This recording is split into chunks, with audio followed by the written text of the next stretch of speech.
So last night, the New York Yankees made a trade with the Seattle Mariners in exchange for Juan Then from the Yankees, or Then, I don't know how to pronounce his name, but they traded that guy over to the Mariners in exchange for Edwin Encarnacion, first base, DH, extremely good power hitter, one of the best power hitters in the game. So yes, the Yankees added more power to that lineup that already hits for an insane amount of power. I know this is old news, but Dallas Keuchel, of course, to the Braves was finalized. We've got some other news to talk about as well that's been going on in baseball, so we're going to go over a lot of that in today's video. I know I promised another banger today, but that will actually come out tomorrow. Father's Day activities kind of took up a lot of time, but I got you a video today, so we're going to roll with this for now. As always, if you guys do enjoy this video, you know what to do. Make sure to leave a like on it. That's the best way to leave your support. Subscribe to the channel if you're new and you enjoy the content. If you love baseball, this is the place to be, so make sure to hit that sub button. Remember to get in the comment section down below. Let me know your thoughts and opinions on this Edwin Encarnacion trade, on Dallas Keuchel signing with the Braves. Anything we talk about in this video or anything baseball related, talk about in the comments. And remember to follow me on Twitter and Instagram at GiraffeNeckMarc. Links in the description down below to both of those. So of course, the big thing with this video, as I alluded to at the beginning of it, is Edwin Encarnacion being traded to the New York Yankees. Now,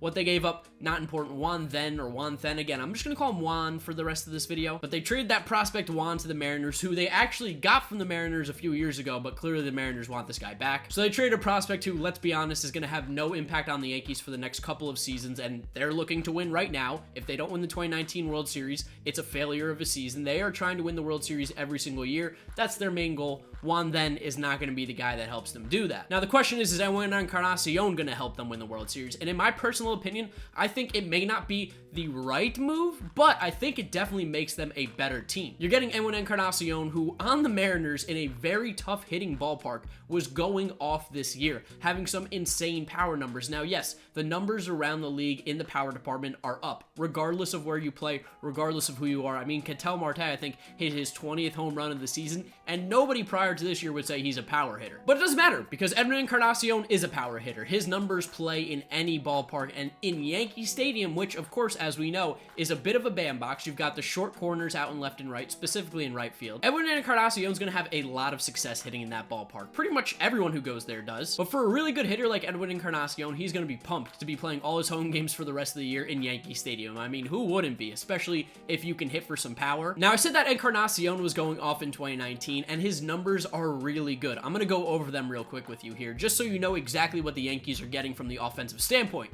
Not that they needed any of the help, but he's a better bat, and you can never have too many good hitters. So right now, Encarnacion has 21 home runs, which I believe leads the American League, 7 doubles. He's drove in 49 RBIs. He's hitting .241 with a .356 on base, which is fantastic considering his average. He also has a .531 slugging to give him an OPS of .888, which again, anytime you're in that 800 category, it's a great year. Anytime you get close to 900, it's a fantastic year. And of course, in the thousands, elite category. But still, .888 is towards the top of the league in OPS. The biggest issue, of course, with Encarnacion is he is limited in the positions he can play. He's a first baseman, and honestly, he's not very good there. He plays first base because you want his bat in the lineup, but really, his true position is DH. The guy is not much of a fielder, but of course, like we've shown, he can absolutely smash with the bat. And I think I saw a stat somewhere that basically said that in the last, I want to say since like 2012, Edwin Encarnacion has the most home runs, most RBIs in baseball. Since 2012, he hasn't had a year with under 30 home runs, and he drives in 100 RBIs pretty much every year. He had 1 year with 98,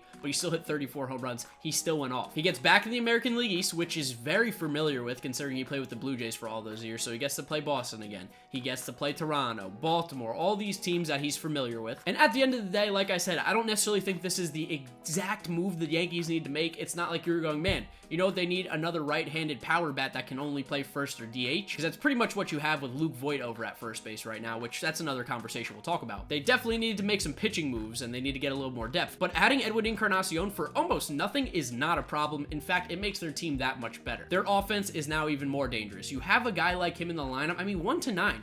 How do you deal with this team? 1-9 when they're healthy, they're going to be so hard to pitch to. You've got Didi at short, you've got LeMahieu / Torres at second base, or you've got him at third base, and then you've got Urshela, who's been hitting well this year. You've got Luke Voit, you've got Edwin Encarnacion, who can slot in at first base. You've got Stanton, you've got Judge, you've got Hicks, you've got Gary Sanchez. I mean, that's an insane lineup that you're going to be able to just put in pieces wherever you want to go, and I don't know how you get that lineup out. But of course, The biggest problem with the Yankees is definitely not their offense. Of course, they're gonna hit. They're gonna hit forever, and they're doing a better job this year, not just hitting home runs. They're definitely driving in runs, hitting for a better average. Guys like DJ LeMahieu, part of the reason why. But adding Edwin Encarnacion does add an interesting wrinkle now, and that's the whole situation with Luke Voit. Luke Voit, since coming to the Yankees, has been absolutely fantastic. I mean, his career has done a complete 180. He's finally doing what everyone expected him to do in St. Louis, but he just never got the opportunity, and when he did get sort of an opportunity, he didn't play this well, because they would have kept him if he played this well. But now it kind of seems like there's a little bit of competition there. From what I'm seeing, it looks like that means Stanton's definitely going to be playing the outfield this year. Of course, you've got Judge. Of course, you got Hicks. Now you've got Gardner on the bench because Encarnacion or Voit are clearly going to be the DH. I think that also means that Urshela is going to get a lot less playing time because you got to have DJ LeMahieu in the lineup as much as possible. So you probably slot him in at third base. Then you go Glaber at second, Didi at short. You've got Edwin or Luke Voit at first. That infield's very crowded, but now it also helps with that bench depth because now you have Urshela off the bench. You have Brett Gardner off the bench. They have definitely a lot more value coming off the bench as bats. Of course, with Edwin Encarnacion coming to the Yankees, they had to send someone down, and that player was Clint Frazier. A lot of people are making a big deal out of this, saying, how do we send down Clint Frazier? Why are we doing this? He should be in the major league roster. While I do agree that Clint Frazier should be on the major league roster, where does he go? You don't want him being a bench bat because he's just kind of going to get stale, and he's not going to be really that kind of player you want there. You've got Stanton coming back on Tuesday. I think Judge is coming back soon. You've already got Hicks. You already got Gardner. You really don't need that many players on the bench, and Clint Frazier kind of just adds to make it more crowded. I mean, he doesn't really fit into this team now. Now, it always looked like the plan was going to be that the Yankees are going to trade Clint Frazier to probably get some more pitching at the trade deadline, and I think that this Edwin Encarnacion move makes that a little bit more, like, obvious now. You basically got to go, okay, Clint Frazier on his way out. By having Edwin Encarnacion, you now have the first base DH thing going on there, which means Stanton needs to play in the outfield because obviously he needs to be in the lineup, and when he's in the outfield, where do you put Clint Frazier? So as much as Yankee fans might like him now, you're definitely going to use him as a trade piece by the deadline to go get some more pitching, and you should be happy about that. That's pretty much what his purpose is. I think he's a solid little player, but I don't think he's necessarily this guy that he's got to be in the lineup. So overall for the Yankees, while I don't think it was the perfect trade, I don't think this is their biggest problem. I think Edwin Encarnacion, though, was a huge move for them. Definitely a good job. They gave up absolutely nothing. They're going to eat some of that contract, I understand, but they're to the New York Yankees. They can spend money. Doesn't matter. Now, a move that I never made a video on because I made the Kimbrel one the day before, and I didn't feel like talking about Dallas Keuchel, but there we go. We're going to talk about Dallas Keuchel to the Atlanta Braves. The Braves have been smoking hot lately. I think they won 8 or 9 of their last 10, something like that. They're in first place now in the National League East. They have a 2.5 game lead over the Phillies. The Braves look like they're about to start running away with the division if they keep it up. The Phillies are struggling. The Mets are struggling. The Nationals are getting a little hot right now. But in all honesty, it looks like the Braves are the team to beat in that division, and getting Dallas Keuchel to help secure that starting rotation, make it even more fluid, make it even more consistent, that's scary. Because Julio Teheran's pitching at a really good level right now. Mike Foltynewicz had a good start today. If he can turn it around, that's huge for the Braves. Max Fried has been great. Mike Soroka is pitching at Cy Young caliber level right now. I mean, no one's doing anything against that guy. And then you slot a guy like Dallas Keuchel into that rotation, it makes it much better. It makes it a much deeper rotation. So I don't have as much in-depth analysis because Keuchel really hasn't played this year and we don't have as much stats to go over, but just know that this is a huge move for the Braves. I like it a ton. I've been saying all offseason, all during this season, they need to get one more pitcher. I thought it was either going to be Keuchel or Mad Bum. They got Keuchel, and I just don't know how you couldn't like this move. It makes them even that more difficult. Now, they need to go out and get some bullpen arms still. That bullpen still is a little bit sketchy, but they're definitely taking steps in the right direction, and as a New York Met fan like myself, I mean, you can see the logo over there.